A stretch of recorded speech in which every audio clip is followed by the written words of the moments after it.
Olá, pessoal. Hoje nós vamos falar então sobre as substâncias psicoativas e os seus efeitos no sistema nervoso central. A substância psicoativa, ela tem como conceito que toda substância que ao ser absorvida pelo organismo por diferentes vias, oral, endovenosa, inalada, né, provoca modificações no funcionamento do sistema nervoso central. Essa situação, ela provoca mudanças no estado de consciência e na percepção do usuário, alterando o comportamento, o humor ou a cognição. Agora vamos falar um pouquinho assim sobre a neurobiologia ou a psicobiologia das dependências químicas. A primeira coisa que eu gostaria de falar, né, é que assim, existe uma área especializada do cérebro que se chama sistema de recompensa cerebral, que é onde as drogas agem. Mas também uma série de outras situações fazem com que essa região do cérebro se inunde de um neurotransmissor chamado dopamina, que causa muito prazer. Então, neste mesmo lugar onde quando nos alimentamos e sentimos prazer, ou quando se faz sexo, se sente prazer, né, é o mesmo lugar onde agem as drogas, ou seja, o sistema de recompensa cerebral. Quando a gente fala de dependência química, a gente fala da teoria do reforço. O que significa isso, né? É a capacidade das drogas de induzir dependência relacionando-se aos seus efeitos reforçadores. O que é um estímulo reforçador? É quando aumenta a frequência, a probabilidade de ocorrer um comportamento. No caso dos usos das drogas, né, este reforço, ele acontece nesse circuito de recompensa cerebral que eu falava anteriormente. Então, aquela região é inundada de dopamina, então isso é um estímulo reforçador. Explicando um pouquinho mais, né, existe uma diferença do estímulo reforçador positivo e o negativo. O que seria o positivo? Né? A droga suscita, então, estados centrais agradáveis, prazerosos. Por exemplo, se eu estou com vontade de comer alguma coisa saborosa e me vem à cabeça, vou comer um bombom, eu como aquele bombom e aquele bombom me dá prazer. Isso a gente chama de um reforço positivo. Agora, quando eu estou com muita fome, né, ao ponto até como as pessoas dizem, estou com dor no estômago de tanta fome, né, ao comer algo, aquilo alivia então uma sensação desagradável, esse desprazer, ou seja, esta dor que a fome estava causando. Isso a gente chama de reforço negativo. Isso é importante para a gente entender depois, um pouquinho mais adiante, a etimologia, ou seja, a origem de como se dá a dependência química.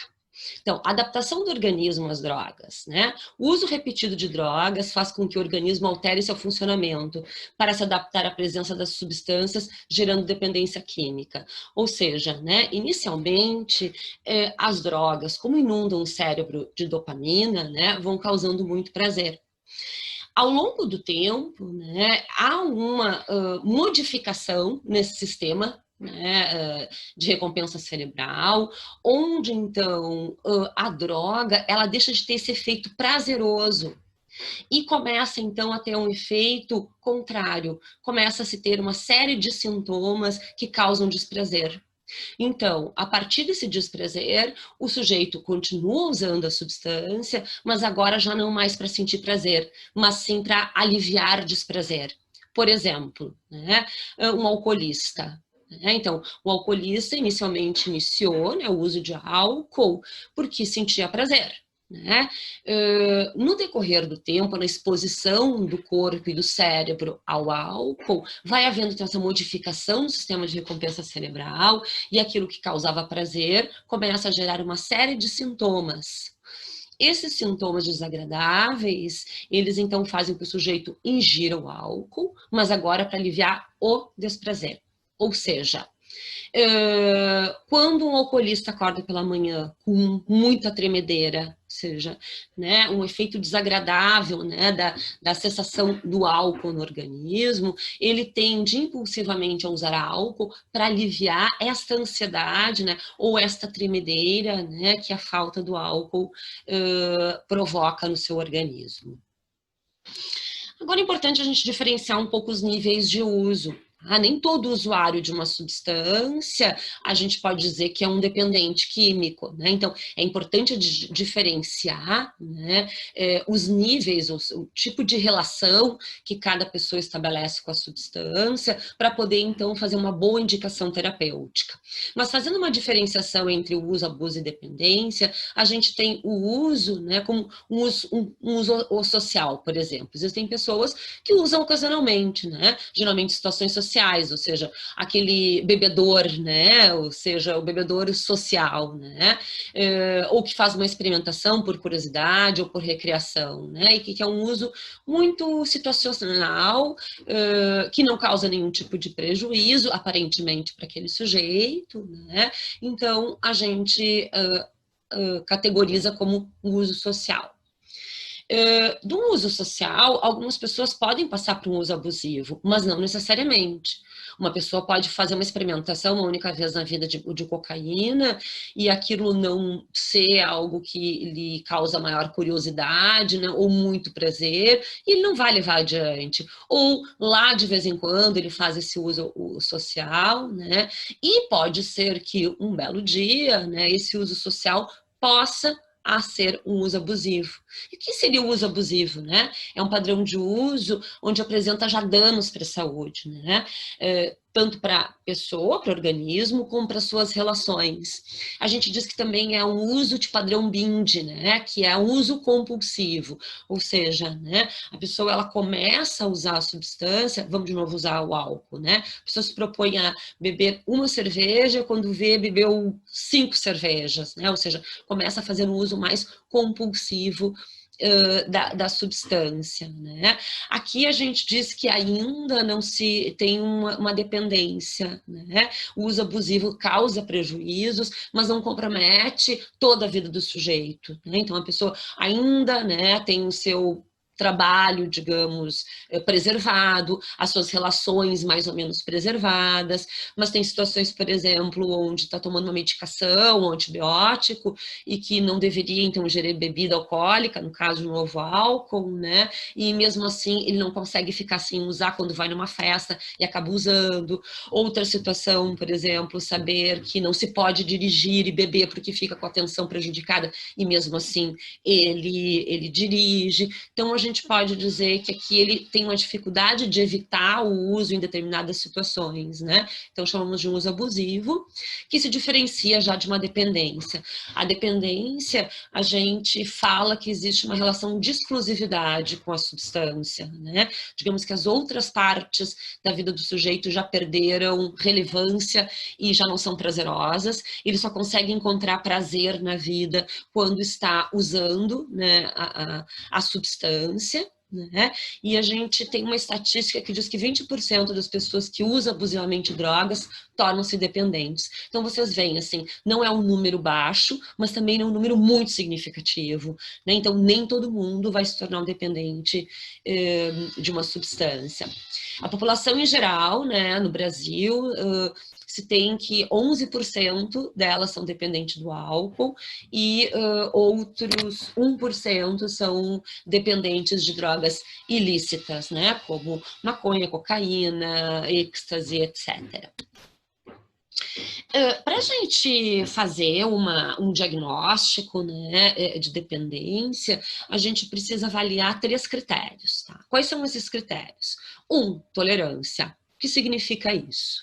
Significa que a pessoa precisa de doses maiores ou cada vez maiores da substância para obter prazer, ou para ter um prazer que ele tinha no início do uso, né? Que é o momento que a gente chama da lua de mel com a substância, né? Que é aquela primeira vez que o organismo se encontrou, né, com uma substância e aquilo lhe causou prazer, inundou, né, o sistema de recompensa cerebral de dopamina e de outros neurotransmissores, e ali, então, a pessoa, quando usa, né, depois desse primeiro momento, ou dessas primeiras luas de mel, né, com a substância, né, depois desse primeiro momento, tenta sempre buscar essa sensação, e nisso vai se expondo cada vez mais, né, a substância cada vez mais precisando de doses maiores para obter prazer. Outro critério que se usa para fazer, então, o diagnóstico seria o de abstinência. Ou seja, quando há retirada da substância, a pessoa ela sente sintomas muito desagradáveis, né? E nem sempre são aqueles sintomas clássicos, né? De uma fissura tremenda, onde a pessoa não vai aguentar, né? Ou sudorese, ou palpitação, né? Isso sim pode vir a acontecer, mas a síndrome de abstinência muitas vezes pode passar por insônia, pode passar por pensamentos, né, de como eu vou organizar-me para, então, usar a droga, ou uma pessoa que fez um abuso, né, da substância no final de semana e começa na segunda-feira mais deprimido, né, e passa a semana inteira pensando na droga e esperando que chegue o final de semana para fazer o uso.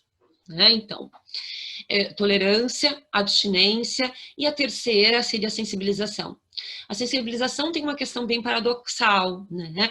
Que é quando a pessoa, então, usa a substância, mas em seguida, né, já começa a sentir o efeito. Né? Por exemplo, o álcool. Né? No primeiro gole, a pessoa que é dependente química dele, né, do álcool, né, já começa a apresentar sintomas de intoxicação. É paradoxal por quê? Né? Porque em seguida apresenta, né, esse sinal de intoxicação, mas ao mesmo tempo tem uma grande tolerância ao uso, ou seja, pode passar horas ingerindo aquela substância.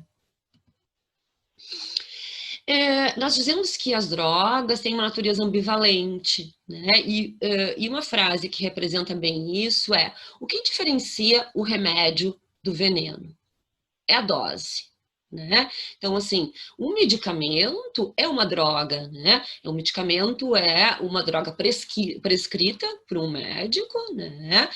Que tem uma função terapêutica, né? Mas se a pessoa ela usa, né, doses maiores daquilo que foram prescritas, aquilo pode intoxicá-la. Né? Então, essa mesma medicação, né, que pode ser terapêutica, pode ser um veneno, dependendo de como ela se administra o medicamento.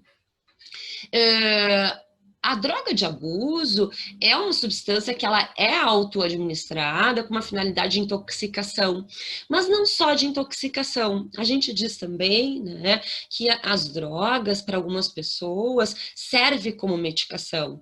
De alguma maneira, elas se automedicam com relação a algum sintoma. Por exemplo, se sabe que na adolescência, né, que é um momento, né, de muita aprovação, né, e de entrada no mundo, alguns adolescentes que são um pouco mais fóbicos, né, e que têm dificuldades, por exemplo, de chegar, né, num menino numa festa, né, pode ser utilizado o álcool para aliviar um pouco esses sintomas de ansiedade. Né? E isso acaba sendo um tiro no pé, porque sempre vai precisar de doses maiores daquela substância, né, para aliviar aquele mal-estar, e chega um momento que já não alivia esse mal-estar. Né? Então a gente fala que alguns pacientes se automedicam com uma substância de um jeito equivocado. Mas sempre é importante ter em mente que o que diferencia o remédio do veneno é a dose. Agora, a pergunta que muitos se fazem, né? Por que as pessoas usam drogas? Usam por múltiplas questões, né? Uma delas é para reduzir os sentimentos agradáveis de angústia e depressão. Né? Então, assim, as pessoas quando estão tristes, muitas vezes lançam mão, né, de alguma substância, o próprio álcool, né, que acaba sendo um tiro no pé, como eu digo, né, porque o álcool é uma substância bifásica. Num primeiro momento ele causa euforia, ou seja, ele dá uma sensação de bem-estar, né, alivia essa depressão, mas ao mesmo tempo, num segundo momento, ele deprime o sistema nervoso central, como nós vamos dizer um pouquinho mais adiante, e a pessoa então fica tão ou mais deprimida do que se encontrava antes de ingerir a substância. Outra razão é para exaltar sensações corporais e provocar gratificações sensoriais de natureza estética, especialmente erótica, né? Encontramos isso muito no MDMA, por exemplo, né? Que é o famoso êxtase, que é chamada a pílula do amor. Outra situação bem comum é para aumentar rendimento psicofísicos, reduzindo sensações corporais desagradáveis, como dor, insônia, cansaço, ou superando necessidades fisiológicas como o sono e a fome. Então, a gente vê aqui as pessoas que fazem dietas de emagrecimento, né? Ou que têm, né, um transtorno alimentar, uma anorexia, que lançam mão, né, de anfetaminas, né, para segurar a fome, né? Essas mesmas anfetaminas podem ser usadas por alguns jovens para estudar para provas. Isso é bastante comum hoje, né? Principalmente o uso, né, ou diria eu, o abuso de Ritalina por parte dos jovens, em função de todo um estímulo, né, ao rendimento, né, à superação, né? E muitas vezes esses jovens se colocam em privação de sono e risco, né, tomando Ritalina para ter mais rendimento, e depois lançam mão de um ansiolítico ou de um benzodiazepínico para poder dormir. Né? Então aí a gente está falando bem de uma situação social, né, onde há uma exigência de performance, né, por parte dos sujeitos, né, e que acaba tendo um comprometimento bem complicado, tanto em nível orgânico como psíquico, né? Outra questão é como meio para transcender as limitações do corpo e o jugo do espaço-temporalidade, unindo-se a alguma entidade espiritual qualquer, capaz de conferir-lhe, pelo menos temporariamente, poderes especiais. Bom, esse tipo de uso a gente tem entre os povos indígenas há milhares de anos, né?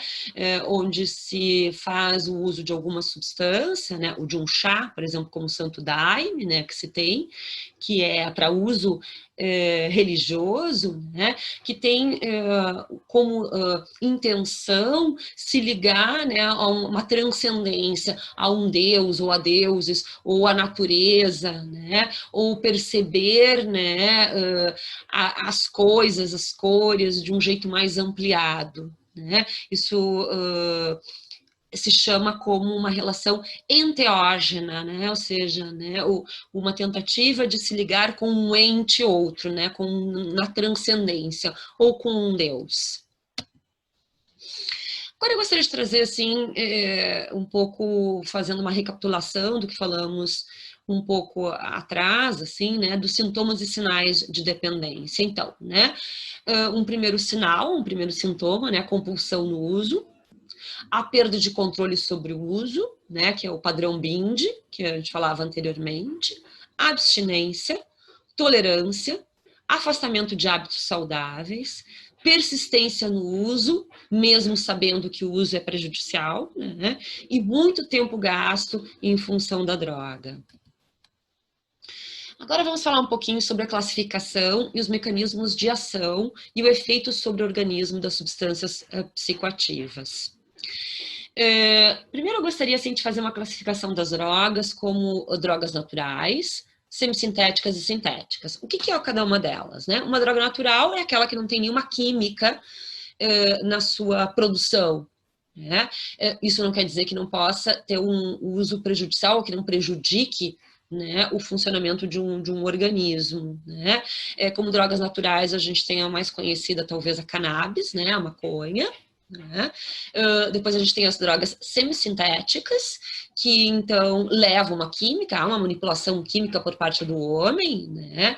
Entre elas a gente tem a cocaína, a gente tem um tipo de maconha também produzida em laboratório, que é o skunk, né? Que é uma maconha potencializada, né, por uso de química, né?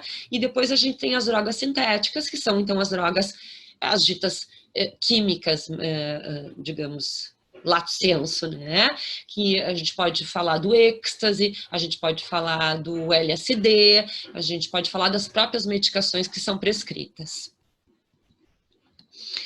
Então, as drogas, na forma como elas agem no sistema nervoso central, elas são classificadas em depressoras, ou seja, o próprio nome diz, né?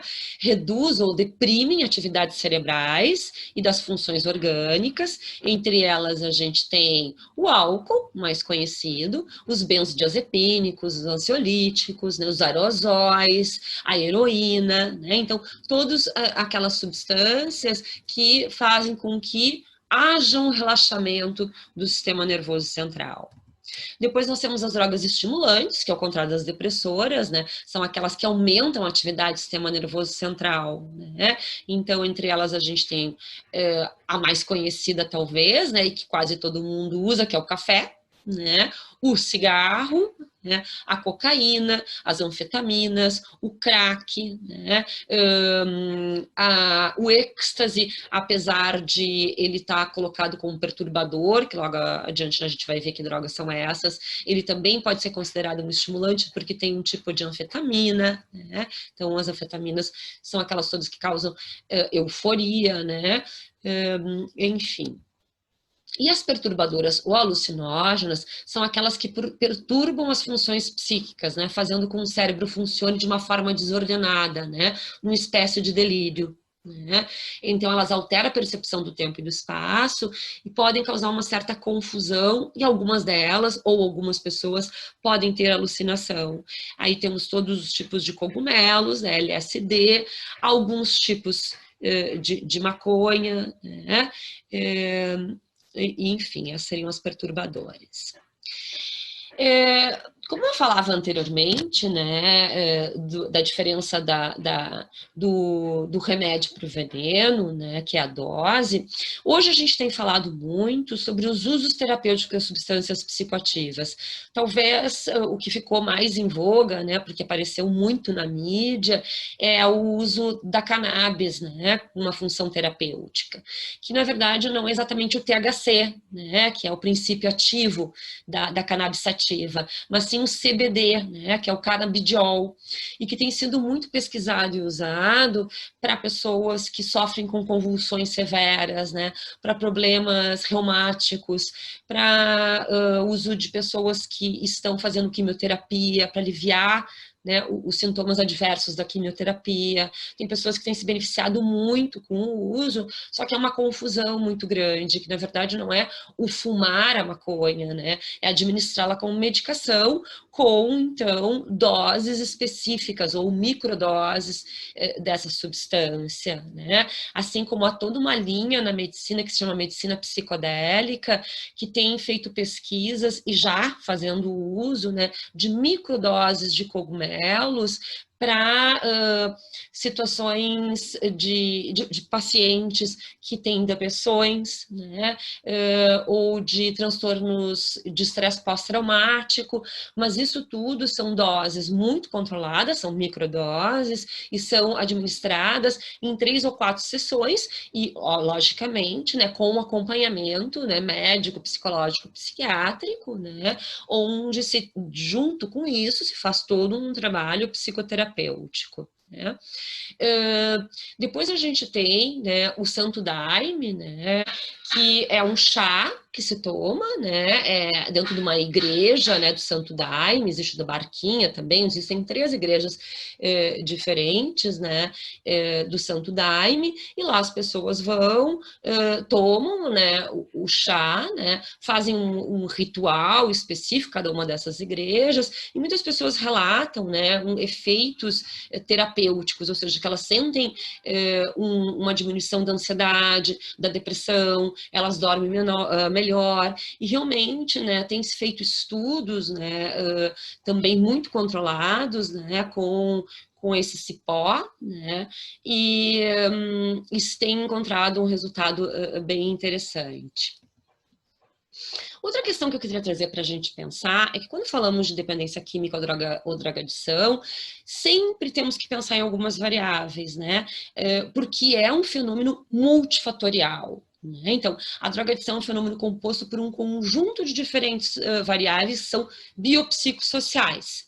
né? Então, temos a parte psico, né, digamos aqui desse triângulo que eu trouxe para pensar, né, que é a história individual ou personalidade de cada um no encontro com o bio, né, que é uma determinada droga, e dentro de um contexto social global, né, e dentro de um contexto social específico. O global seria a sociedade, né, o específico seria a família. Então, quando a gente pensa na dependência química ou trabalha com um dependente químico, nós temos que trabalhar essas três variáveis, ou seja, a personalidade, o tipo de escolha, né, de droga que ele faz, né, e o contexto familiar. E esse contexto global, que eu gostaria assim, de falar um pouquinho, que é, na contemporaneidade, um contexto que convida ao abuso de substâncias, porque é um contexto, né, de uma sociedade do hiperconsumo, do narcísico, hedonista, né, que tem como imperativo o eu, né, e que tem como imperativo o goze, né, ou seja, você tem o direito de sentir o prazer, você tem o direito de gozar. Então, a gente tem, né, uma sociedade de consumo de várias ordens, e digamos que a droga, né, a substância psicoativa, é mais um objeto, digamos assim, de consumo. Outra questão que eu queria trazer para pensar são as comorbidades. Então, quando se trabalha com dependência química, tem que se levar em questão se existe alguma morbidade ou alguma doença ou algum transtorno, né, mental anterior ao uso, ou a partir do uso que se desencadeou algum transtorno mental. Né? Então, se sabe, né, que, por exemplo, transtornos bipolares tendem a se automedicar, né, com algumas substâncias, que é aquilo que falávamos anteriormente, né? Ou um transtorno de humor depressivo também vai lançar mão de algumas substâncias para se sentir melhor, né? E isso pode, então, levar à dependência química. Então, aí temos, por isso, comorbidade. Então, são dois transtornos que atuam simultaneamente. Então, se no atendimento, né, com o paciente não se leva em consideração, né, a comorbidade, talvez se faça um trabalho que não tenha, né, um benefício, né, para o paciente, porque não se cuidou dessa complexidade toda que é o fenômeno da dependência química.